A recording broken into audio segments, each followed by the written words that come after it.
Good morning, and welcome to the 93rd Landon Lecture on Public Issues. We are very privileged to have as our speaker this morning the chairperson of the National Endowment for the Humanities, Lynne Cheney. Before I introduce our speaker, let me introduce to you other members of the platform party. On my left, Dr. Aruna Michi, Professor of Political Science and President-elect of the K-State Faculty Senate.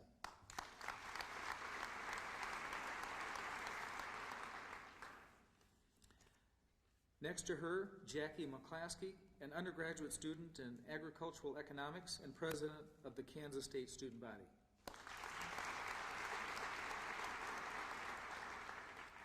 On my right, Edward Seaton, chairman of the Landon Patrons and owner and publisher of the Manhattan Mercury.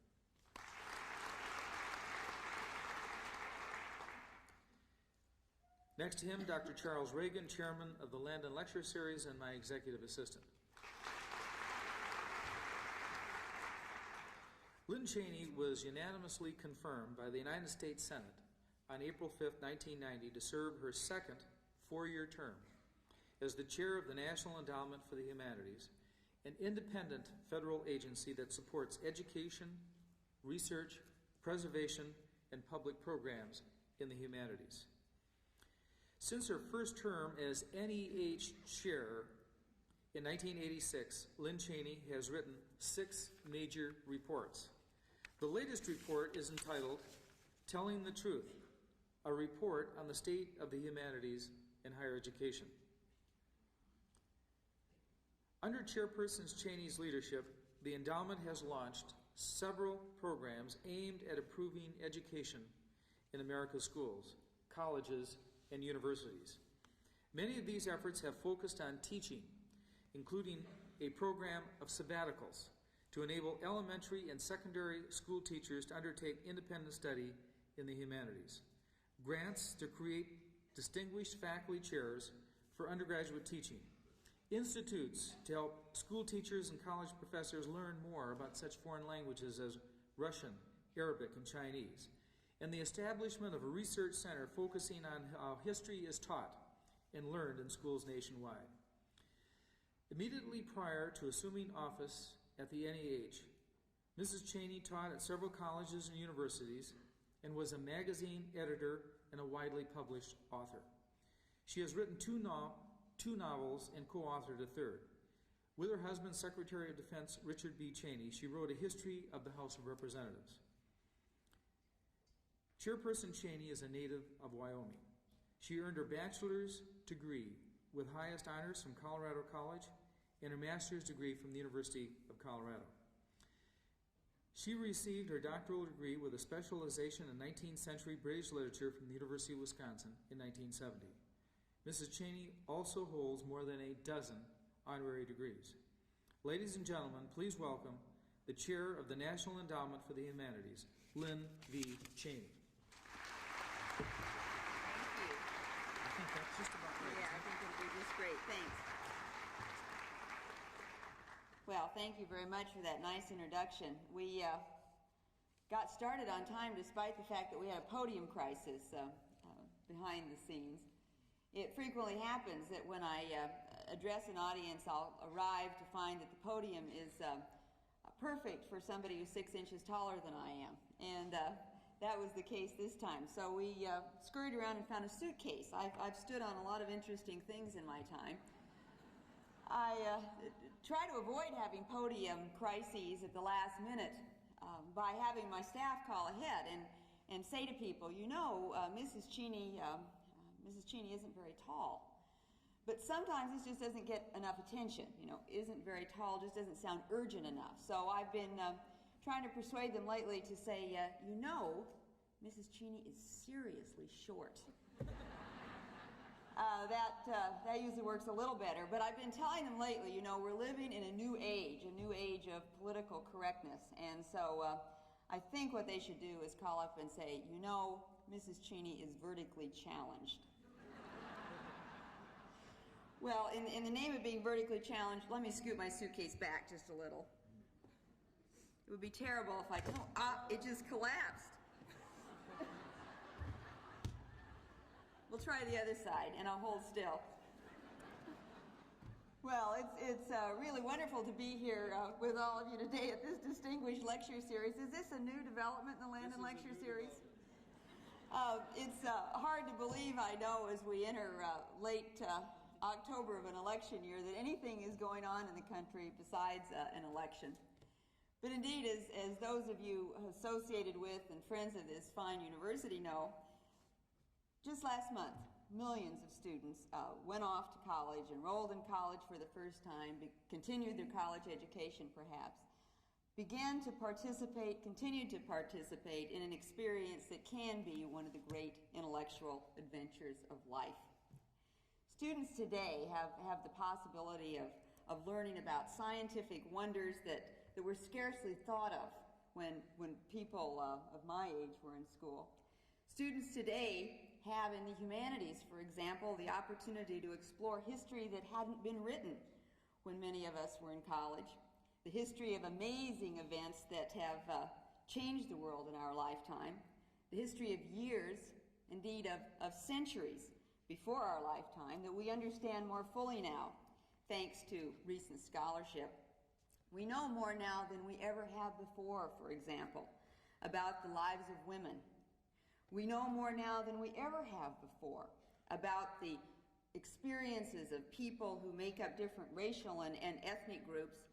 One NEH project of which I'm particularly proud, for example, which is not far from here, is at Fort Leavenworth, is the Buffalo Soldiers Memorial, which was dedicated not long ago. The NEH played an important role in establishing this memorial. As I'm sure all of you here know, it is a monument erected to the memory of those African American soldiers who served so long and in such a crucial role in developing the West. It was history that we had forgotten for a long time, but history that we have recovered memory of now. And the fact that we have recovered these memories means that the opportunities for learning now are unparalleled. This can be a very good time to be a college student. In many ways it is, but in other ways it isn't, particularly in the humanities. Our colleges and universities are suffering from a kind of identity crisis that keeps education from being as open, as free, as expansive as it should be.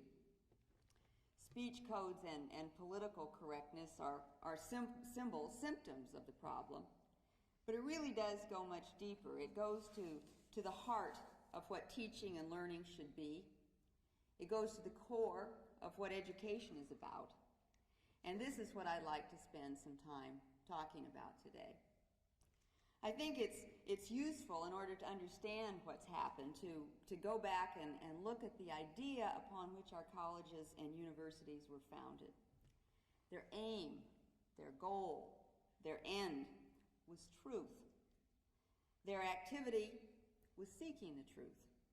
That's what faculty members were to do in research. That's what they were to teach students how to do in the classroom. The university function is the truth function, John Dewey wrote back at the turn of the century. Mottos at colleges and universities across the nation enshrine this goal. Truth is the motto at Harvard, light and truth at Yale and Indiana universities. Whatsoever things are true at Northwestern. At Colorado College, where I did my undergraduate work, above the main classroom building, Palmer Hall, inscribed in large, large letters, it says, "You shall know the truth, and the truth shall make you free." This is how it used to be, but the idea of seeking the truth has fallen on hard times lately. I recently received an alumni bulletin from Colorado College informing me that nowadays the words inscribed above Palmer Hall, "You shall know the truth, and the truth shall make you free," nowadays the alum bulletin tells me these words are, and I quote, "likely to provoke a smile." And the bulletin explained not because these words call up warm memories, but because they are so hopelessly naive. A student from Amherst who worked for me last summer told me that when he introduced the idea of truth into a discussion in one of his classes, his professor called him a Philistine. Now, the insult was delivered cheerfully enough. The student didn't have to conclude that he was a complete barbarian, just that he was untutored, a young person who hadn't yet had experience, a chance to learn that there is no such thing as truth. Now, in fact, the truth question has not been answered once and for all, though sometimes I get the impression on our campuses that people think it has. But it hasn't been answered once and for all. This is a question that philosophers have wrestled with for ages. For ages, people have explored the question of what we know, how we know. And while some of them have ended up thoroughgoing skeptics, others have concluded the truth is alive and well. It is not easy to discern. It is never possessed in full. Human beings are not omniscient. But people like my summer intern who have the idea that the pursuit of truth is what education should be about, do have powerful arguments on their side. But this doesn't get them much respect when they run into thinking that is very fashionable today, particularly in the humanities. There is no truth, so the thinking goes. Everything we think is true is shaped by political interest.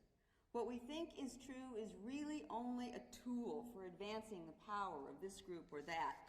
And so when it comes to knowledge, since we can't avoid politics, we might as well embrace it and incorporate agendas that will advance our viewpoint into scholarship and teaching.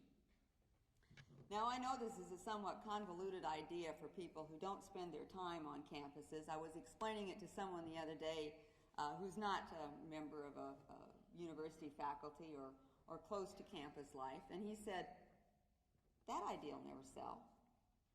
And I understood what he was saying. It's kind of hard to explain, it's kind of complicated, but it has sold. It is very influential, again, particularly in the humanities. Let me give you some examples. Here are two historians writing, two historians from the University of Pennsylvania.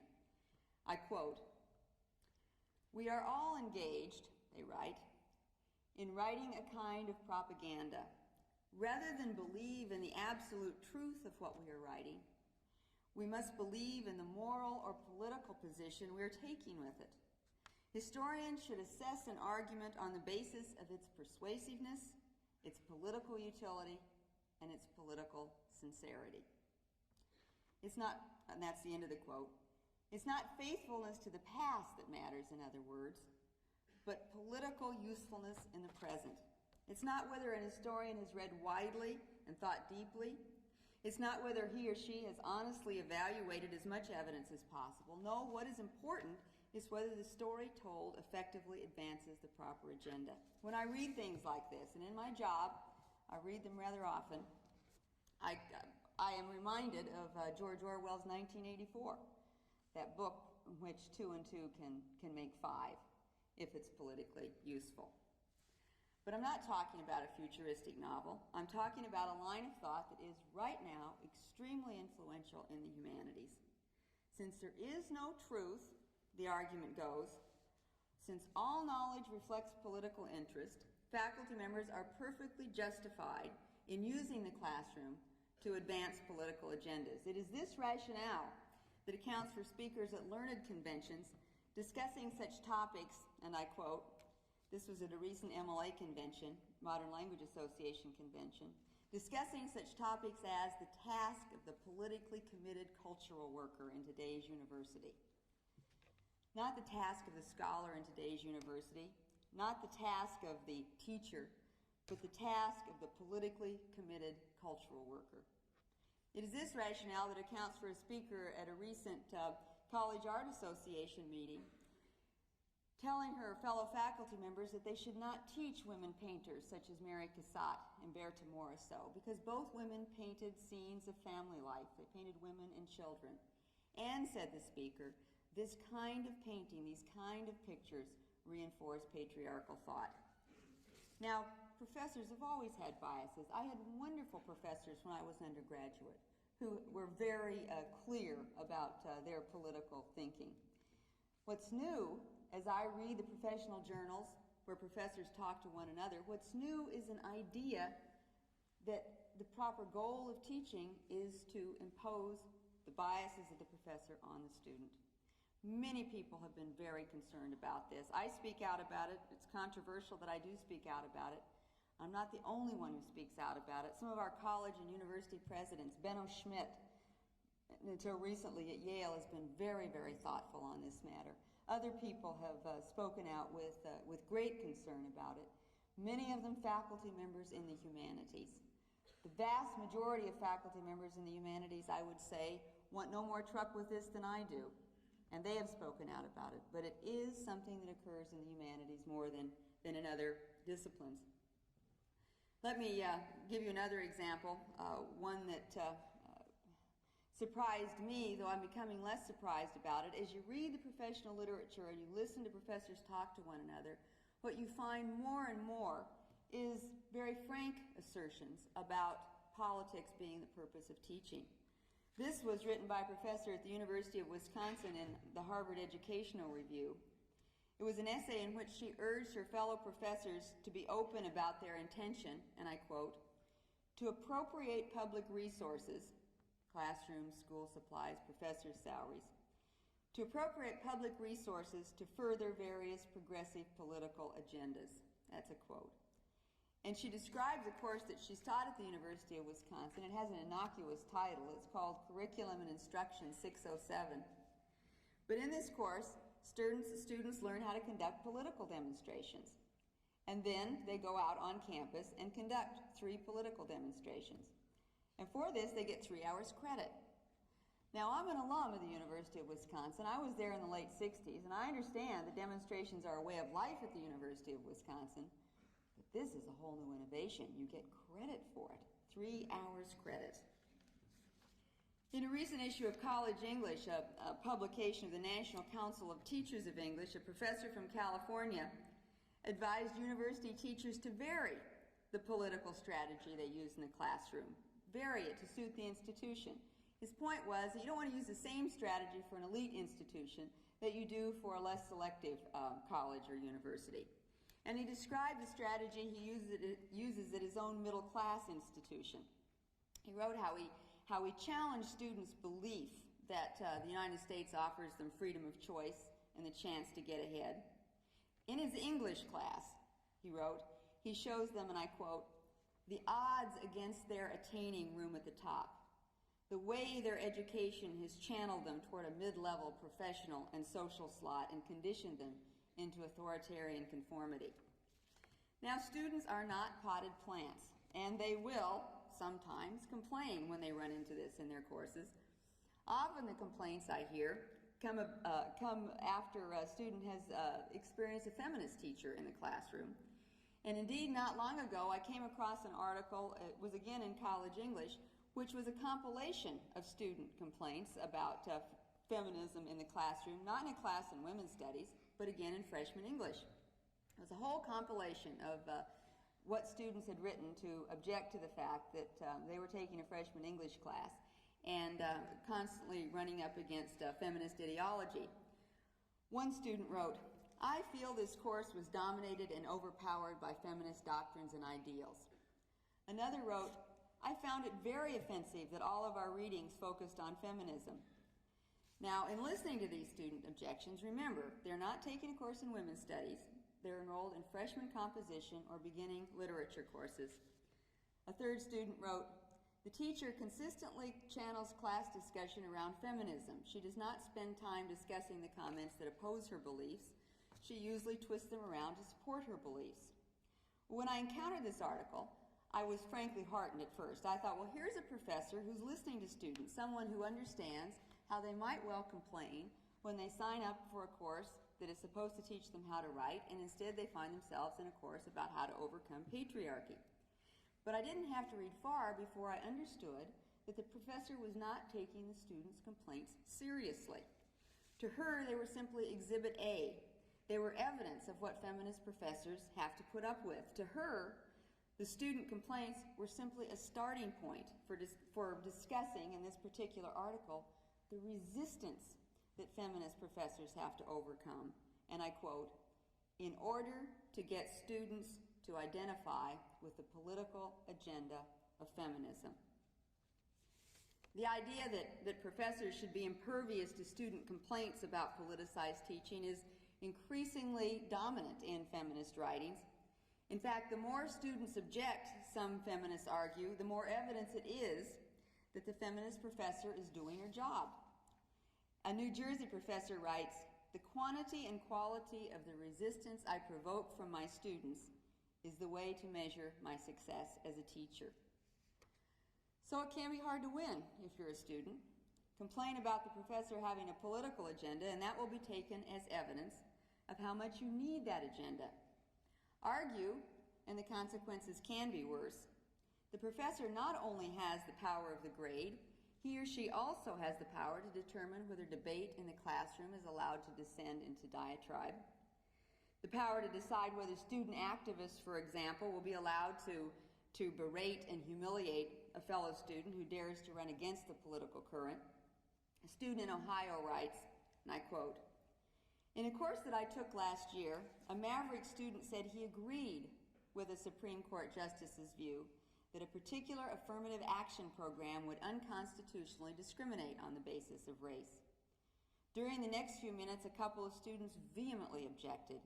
One raised her voice significantly. The other began to yell at him. In the following 15 minutes, the professor did not speak. Instead, he took other volunteers. Almost all of these students jumped on the bandwagon, berating the one maverick student. The professor gave him one more chance to speak. By this time, the student was quite flustered and incoherent."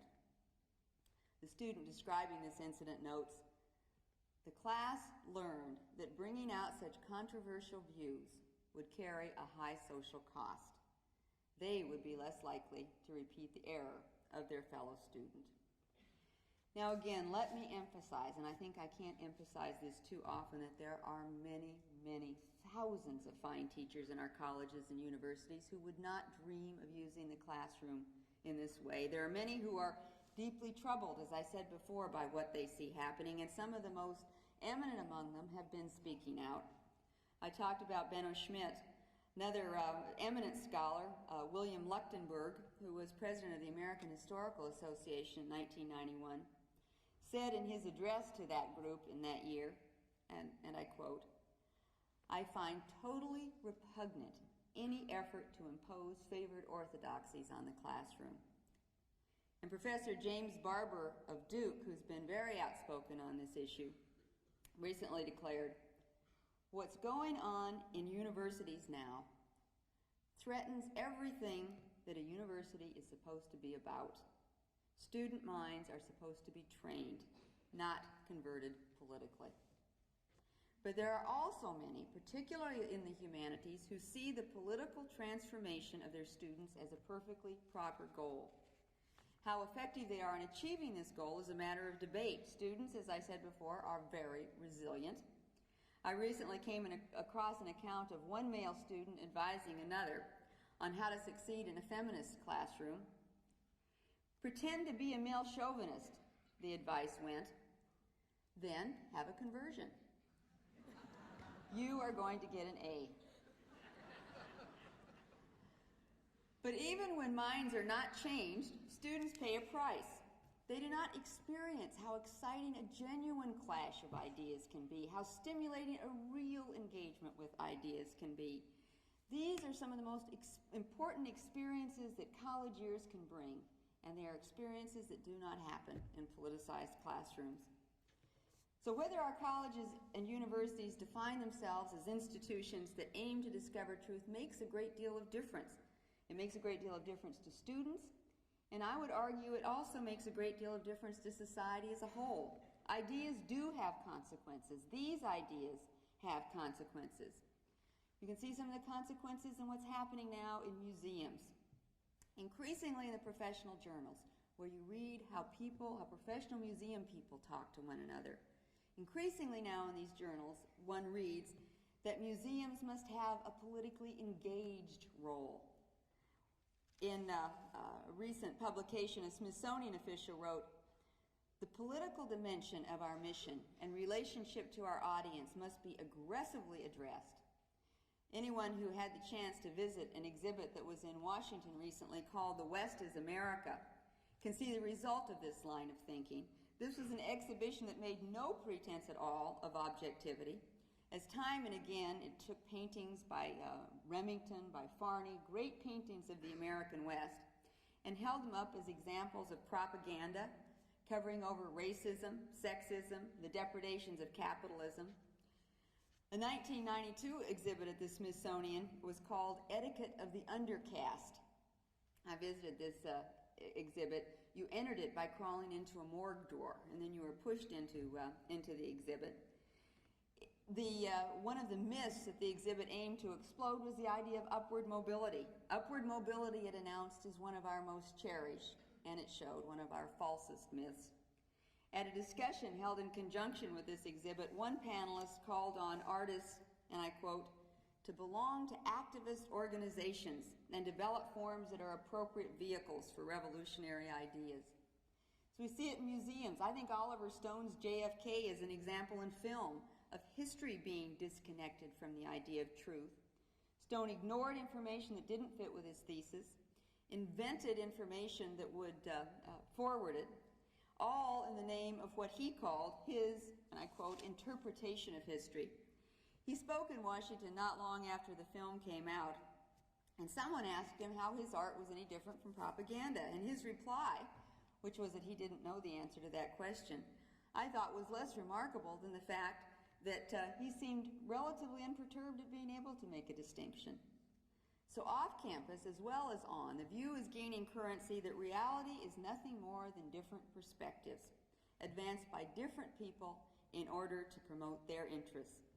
And one view of this development is that we ought to just accept it, that we ought to sit back and enjoy it.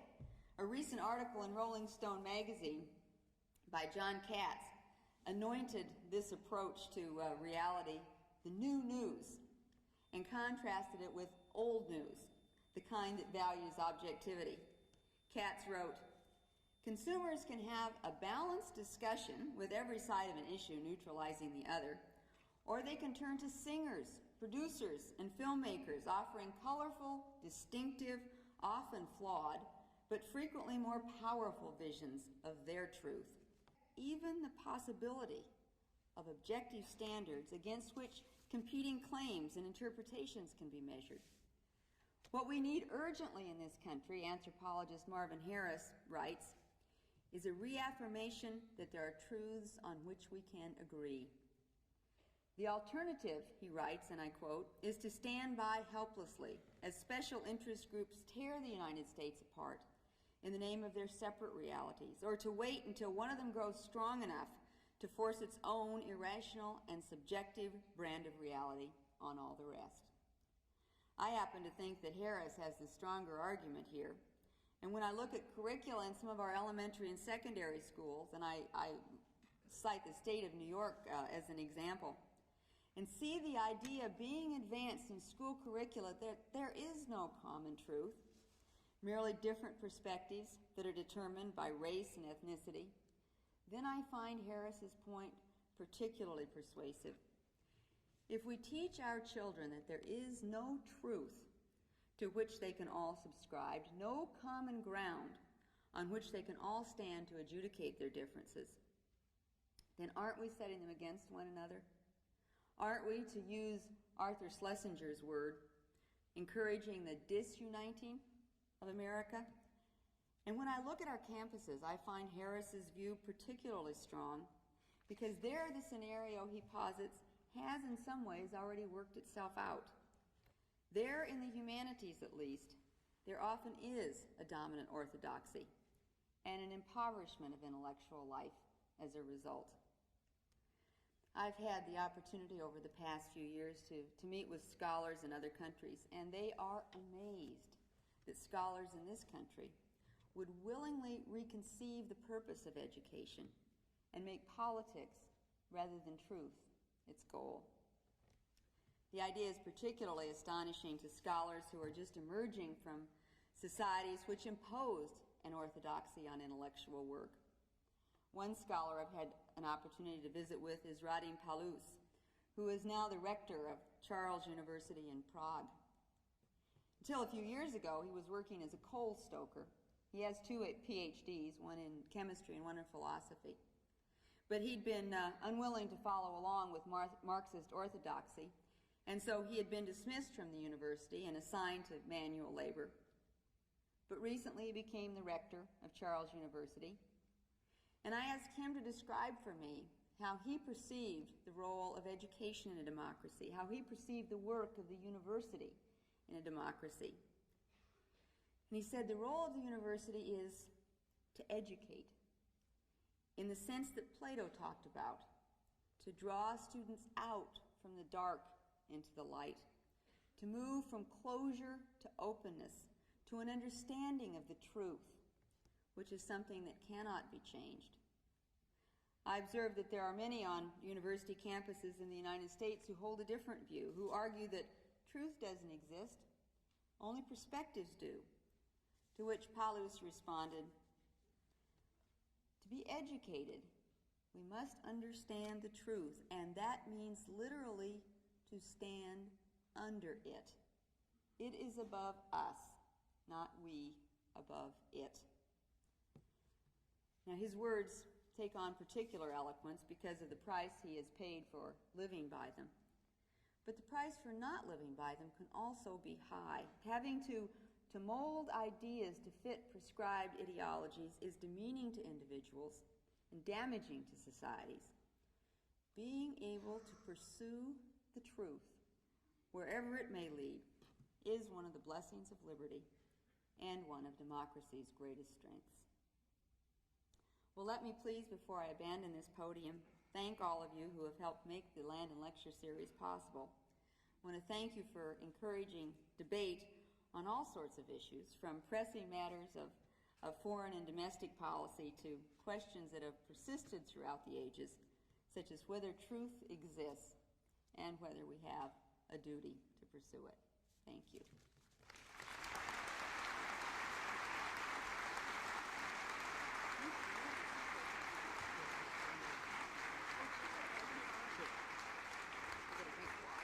Yeah, I can just stand like this.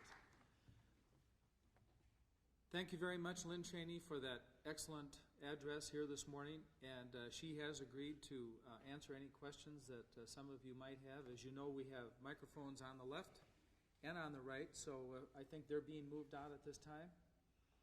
So for any of you that have questions, we'll just go from left to right. I've got it, Okay. thank you. And surely there will be. I can't see where the microphones are. There's one right there, Okay. and there's one. Here's a student right over. All right, let's just start here. Okay, I have a couple of quotations from students also. And these are students who could not be here today to ask you the question themselves because they have graduated. These are students who were enrolled in the Africans telecourse in 1986. And you withdrew the NEH connection to that series because you felt it was unbalanced. And I want to share with you a couple of the student comments and see how you would respond to these particular students. One of these students learned that if she took one more course she could graduate, and she said she was glad that this was not something like small gas engines, but is on a topic that I really know little about and get a very incomplete and white view of. Another student, and she signed her name, this was one of our Truman scholars, said, "I am pleased that the programs are looking at the Western influence in Africa and not from a Western perspective. I hope that we can continue to look more closely at that influence and study the effect that this has had in and is having in Africa." So these are students who felt that the series for them balanced and complemented information they had received through other channels. And I want to know how you would explain to them your rationale. The situation was as follows. When I became chairman of the National Endowment for the Humanities, I discovered within about 2 months that we had funded this series called The Africans, an 8-part series, which I viewed as soon as I began to go through the films that were about to appear on television. In one part of the film, it was specifically said that every fault that has ever happened in Africa, moral, economic, political, was the fault of the West. And it included graphic footage of Sergeant Doe executing a number of people on the beach after he took over the government. And this was blamed on the West because guns were a technological development that we had imported to Africa. This seemed to me ridiculous, for one thing, to blame this particular circumstance, as well as every other thing that has gone wrong in Africa, on the West. The series valorized and made a hero out of Muammar Gaddafi. These are certainly viewpoints that are interesting, but there was no balance provided for them. Moreover, the specific grant had been given to a series producer who promised that on controversial issues we would perceive a range of viewpoints. There was no range of viewpoints on this. As one of the reviewers noted, this was the film was totally dominated by the rather idiosyncratic viewpoint of Professor Ali Mazrui. I wanted to make it very clear that the endowment is not in the business of promoting one person's viewpoint on controversial issues, that what we are in the business of is encouraging debate that proceeds in even-handed fashion. Many people urged me to try to get the money back. I think $600,000 of taxpayer money had gone into the project. That seemed to me to be the wrong approach. What I did do was ask to have the NEH logo removed from the program so that people would know this was not the kind of project that we were interested in funding.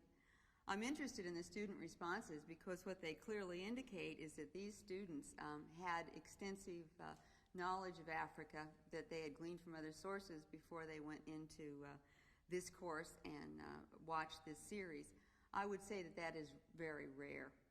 That for many students taking a course in African history, this will be their first exposure to Africa. That's not the way it should be, and we're now beginning in states like California to teach African history earlier. But for now, students who enroll in a course in African history in college are probably encountering it for the first time. These students are obviously an exception. And because it is the first time, and because it may be the last time for many, it seems to me all the more important that what we have is not a one-sided presentation, but a balanced discussion.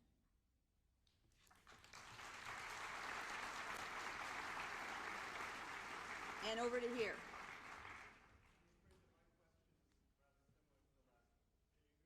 I can repeat it. He's afraid his question is similar to the last one.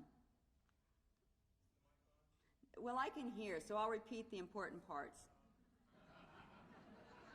Honest.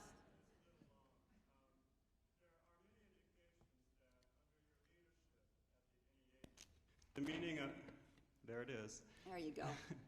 There are many indications that under your leadership at the NEH, that the word humanities has become increasingly narrow and, I might add, politicized. For example, this is from, I believe, the Chronicle of Higher Education, a story. You told a panel of historians planning a PBS series on Columbus and the encounter that the project was guilty of, quote, European bashing and Columbus bashing. Also, of the 8 most recent appointees... Well, it was.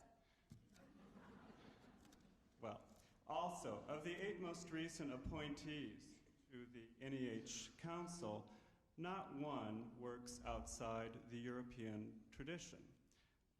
In addition, 4 of the 8 are from the National Association of Scholars, a group well known for its hostility to criticism, any criticism of Eurocentrism. My question is, as scholars in the humanities and as members of a multicultural society, is it not our duty and responsibility and your duty to foster projects which may, in fact, be quite critical of the European tradition and such aspects of that tradition as colonialism, ethnocentrism, and sexism? Claire, help me. Who were the 8 nominees? Right. I can't cite you their names. Oh, please, go ahead. Would you do that? I said I cannot No, cite I you. was asking. Oh, okay, sorry. Uh-huh. All right, well, thank you. Claire just reminded me of this. Your question is formed in interesting and highly politicized way, I would have to observe. You try to terrorize the audience with the idea that none of these people works outside the European tradition. What you neglect to mention, of course, is that one of these nominees is Condoleezza Rice, who is African American, who happens to be one of the world's foremost Sovietologists. I'm sure that members of your audience have seen her on the McNeil Lehrer show. She's a wonderful spokesman. World-class scholars such as John Searle, philosopher at Berkeley, who is, it's hard to imagine someone who is more eminent in his field. I happen to know, though I don't know because of his having been nominated, but I happen to know that John Searle's a Democrat. I find that sort of interesting, since the implication here is that I don't value ideological diversity. I do value diversity of all kinds, and I do think that all kinds of institutions should be represented on the National Endowment for the Humanities Council. One of the nominees who was confirmed in this group is Alicia Guerrero, who is Hispanic, who is a professor of philosophy at Prince George's Community College. I'm very proud to have a community college representative on this panel. So I would suggest that your characterization of the recent nominees to the National Council are as far off the mark as the characterization of the kinds of grants we fund. We do fund all kinds. If anybody wants to take a look, we write them up in our annual report every year. It may give you some notion of the range of projects we fund. If I tell you that Phyllis Schlafly looked at our annual report 2 years ago, became very exercised, and wrote a column condemning me for the number of feminist projects we fund. Yes.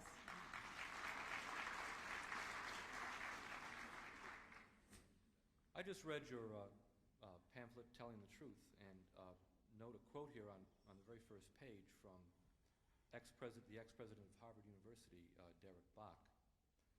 And you quote him as saying, this is the only sentence, "What universities can and must resist are deliberate, overt attempts to impose orthodoxy and suppress dissent." Now, I found another quote also from President Bach, the following: "The debate, that is this debate about political correctness, has lost a certain amount of perspective. In the 60s and 70s, there was a very strong orthodoxy. In the 40s and 50s, when I was in school, there was a stifling conformity. There's more genuine, vigorous debate out there on a wider number of issues than ever before. But of course, it's more exciting to pretend you found some cancer destroying the academy." Now, I think that Derek Bach's observations about what's happening now in historical perspective are very accurate. I went to undergraduate school in the early 60s, and in my 4 years at a prestigious college in the East, and I majored in philosophy and took a lot of political science, I did not have one course from a feminist, nor one course from a Marxist or socialist. I'm sorry, when did you go to school? Where? When? Just could you give me some historical perspective? 63 to 67. And yes. That, I think, represents the reality that used to be. And now, I wonder if speakers could also identify themselves, so I have some idea of whom I'm speaking to. Could you do that? Just tell me your name, and are you a faculty member? My name is John Extell. I teach in the Department of Philosophy. My field is social philosophy and political philosophy. So now what's the question? Well, my question is whether you have accurately characterized what's going on in the university today. It seems to me that there is a tremendous amount of diversity, pluralism, debate, and that what we don't want to do is to adopt arguments that will take us back to the old days when there was none of this diversity. And what I see in your argument in this text here is very dangerous, because what you're suggesting to the people who read this is that there are feminists and Marxists in the university, and they don't believe in truth. They only believe in brainwashing. And since they only believe in brainwashing, they are not to be protected by academic freedom guarantees. And you encourage trustees and regents and alumni associations you imply this at least, to withdraw the guarantees of academic freedom from Marxists and feminists because they cannot be trusted in the disinterested pursuit of the truth. Well, this And is... I think that this is very dangerous if I've misinterpreted you, and I don't think I have, but if Oh, I have, absolutely I'd love to know you have, that. and I'm sure that it gave you And I some would like delight you to do correct so. the record on that so that no one goes off harebrained here starting to clean up the university. Mr. Extel, as I remember, you're an NEH grantee. I am pleased to note that fact because I think what it makes clear is that the NEH is in the business of encouraging debate. I do think that I, like you, value the idea of ideological diversity. I frankly don't find much of it in humanities departments. I wonder if there is, for example, a single registered Republican in the English department. Is there? Is there not? Maybe it's an extremely conservative department, and so I'm getting this laughter for that reason. I think ideological diversity is very important. I often do not find it in humanities departments, and I think that the quality of intellectual life is impoverished as a result. I am very much interested in free and open debate. I do worry, though, about the degree of your commitment to it when I am here trying to get a little debate going on what the purpose of education should be, and you declare me dangerous. That does seem a quick way to shut down debate. I appreciate your question.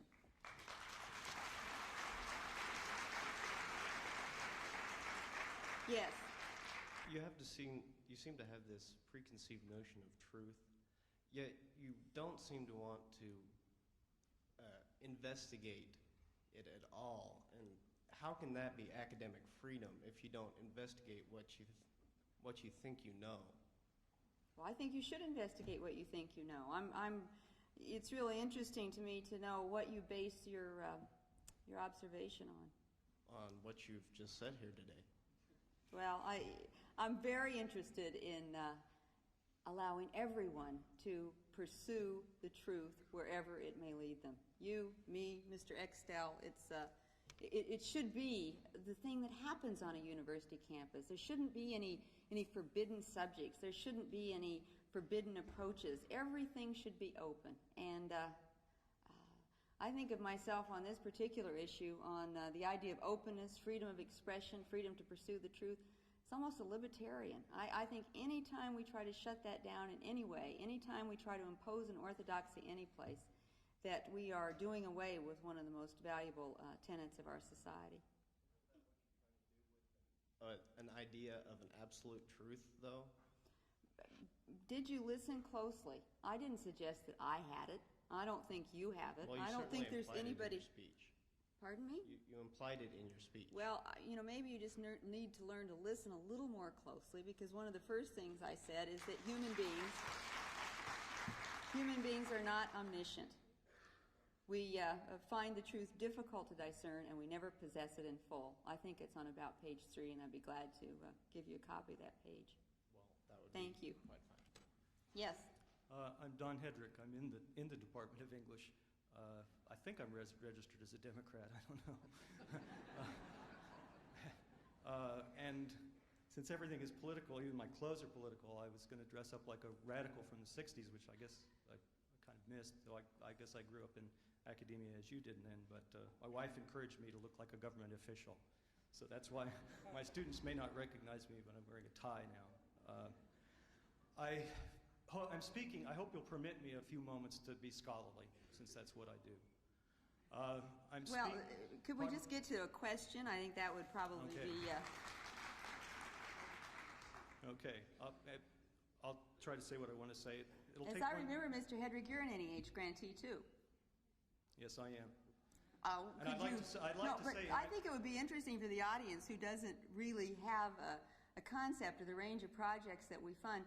Maybe you could describe the various grants you've received from the Endowment. I'd be happy to. I've been part of an NEH consortium grant to bring the Folger Shakespeare Library exhibit to Kansas City to the Nelson Art Gallery, and to bring scholars here, to bring the Royal Shakespeare Company's actor here, $15,000 grants from Kansas Committee for the Humanities, which is supported, as you know, by the NEH.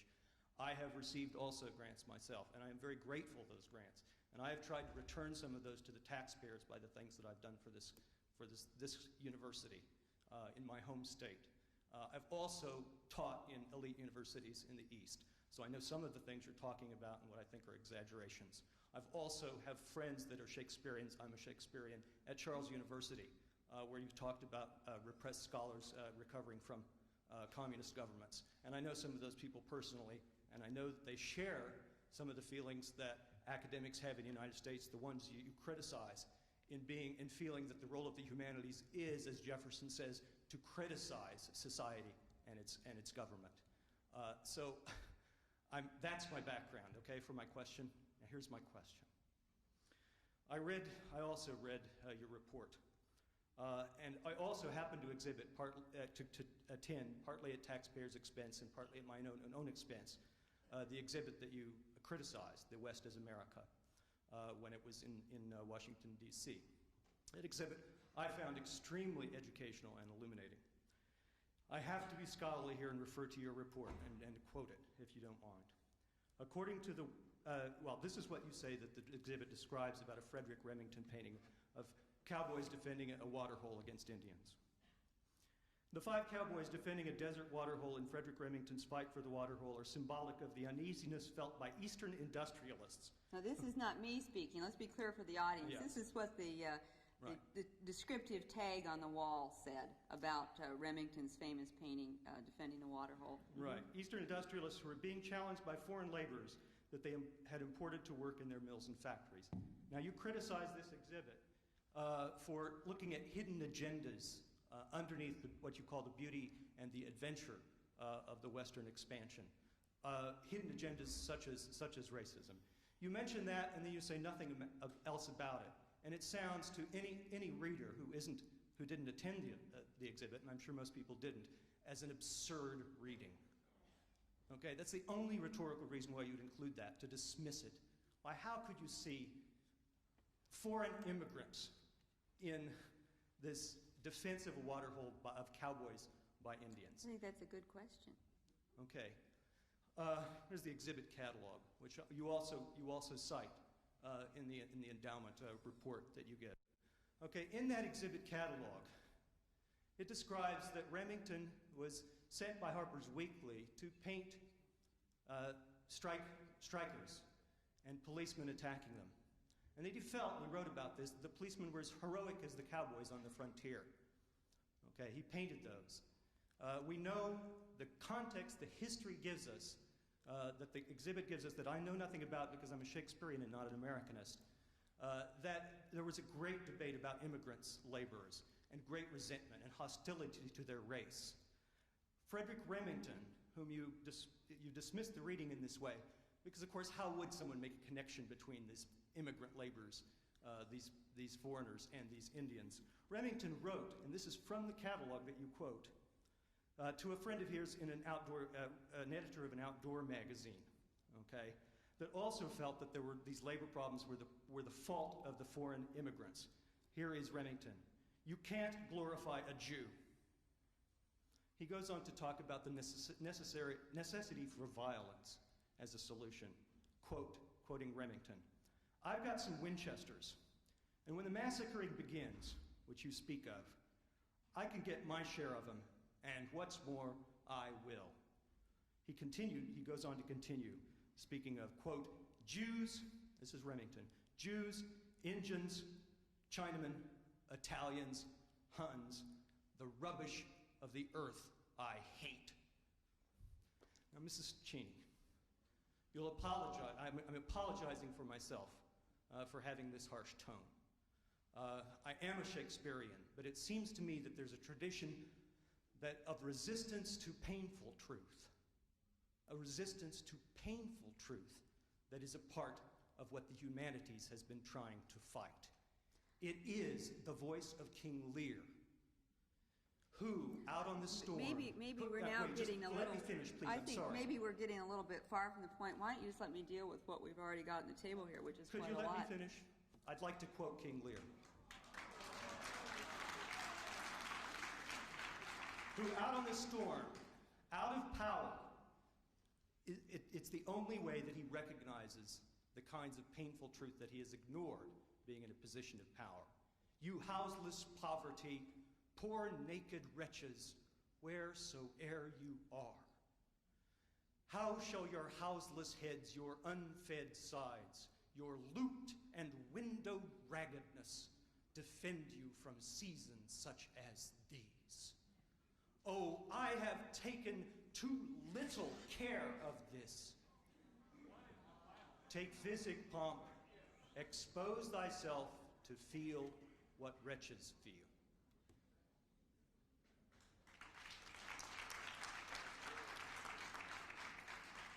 Well, let's be clear, first of all, that I think that anti-Semitism is one of the ugliest manifestations of human nature. There have been, however, people who have been anti-Semitic, who have also created great art, and I don't think we always need to read their anti-Semitism into their art. Let me just come at West as America from a different angle. We at the Endowment sponsored just recently an exhibit that got quite a lot of notice. It was called Degenerate Art. And what this exhibit did, and it was very interesting, is it reproduced an exhibit that the National Socialists had put on in Germany in the 1930s. That took the paintings of modern painters, wonderful modern paintings, some of Paul Klee's work, and exhibited them, hung them upside down, hung them sideways, hung them on burlap, hung them in ugly fashion, in order to demonstrate to the German people that this was degenerate art. Many people were interested in this exhibit because they saw it as a commentary on recent issues at the Arts Endowment. They saw it as a commentary on Jesse Helms, for example, who some people thought was trying to declare areas of art degenerate. So people were so excited that we had funded this because they saw it as a slap in the face at all those nasty people on the right who thought that the government shouldn't fund Robert Mapplethorpe's photographic exhibition. There's an entirely different reading you can take of that degenerate art exhibit, where you hang these pictures up, pictures that are by wonderful painters, pictures that are now worth millions of dollars and sought by collectors and museums across the world. These pictures were hung to make them look as examples of every awful thing that human beings could think of. I thought of that exhibit when I was in the West as America. You take these wonderful creations, these pictures of the American West, and hang them up as illustrations of racism, sexism, the depredations of capitalism, and that's all they were. I personally find it very enlivening to present a critical view of whatever artifact we might encounter. The critical view is very important, but it is not the only view. These pictures also mean something else. I think, in fact, in the case of defending the water hole, that the picture is more about defending the water hole than it is about foreign immigration. Tourists walking in off the street,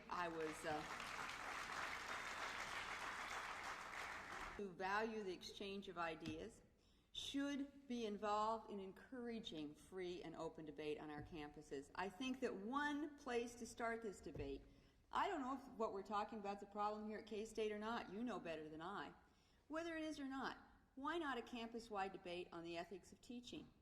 I think we often forget to look at the ethics of occupations in which we're deeply involved. A campus debate on it.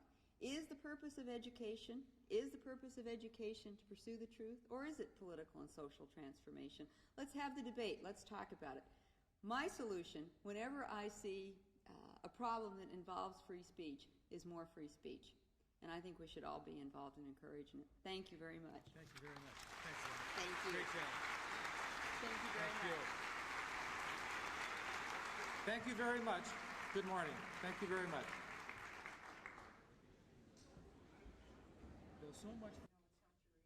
Well, and I really do try, with a fair degree of success, not to get involved in the Arts Endowment's decisions. I do this in the great hope that they won't get involved in my decisions.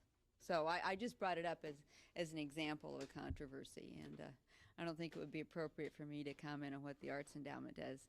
And as I say, I hope that this means they won't comment on what I do.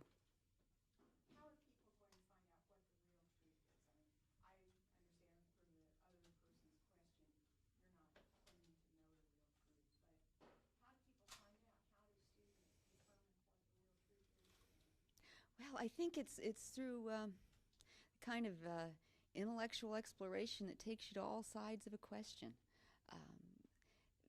In 1915, there was a very important report issued by the Association of American Professors that talked about academic freedom, and it was quite clear in this report that they conceived of academic freedom as something that belonged not only to students, not only to professors, but to students as well. And the idea was advanced that part of that academic freedom that students enjoy and part of the responsibility that faculty members have is in being sure that on difficult questions students have not only opportunity but encouragement to explore all sides. And it seems to me that that's the way. I think that the kind of free will and exchange we had today is probably not a bad vehicle either. Did you have a question? Well, how did you come up with your idea that politics is taking over the classroom? Well, Just from talking with all these professors and students, or? one of the things that I have the luxury of doing, and indeed I do talk to a lot of professors, I do talk to a lot of students, but in my job it's important that I read professional literature. This is really interesting because it's where you see professional people in the humanities, or another kind of literature I read is museum literature, the literature of cultural organizations. Read how people talk to each other in their professional journals. And I have been absolutely struck in the last couple of years by the degree to which this notion has escalated that the purpose of education is political transformation rather than truth. It is, in many instances now, not even a matter of debate in the professional journals as people talk to each other in their professional capacities. The question is no longer whether education should be about political transformation, but how most effectively and efficiently to make it be about political transformation. And I always try to emphasize once, twice, in every speech or presentation I make, this is not what everybody in the humanities is doing. This is, in fact, a practice that distresses many people in the humanities in the same way that it distresses me. But it is where the cutting edge is. It is where the avant-garde is, so to speak. It is where those people who have great influence on what is thought to be right and proper procedure, this is where the debate is at.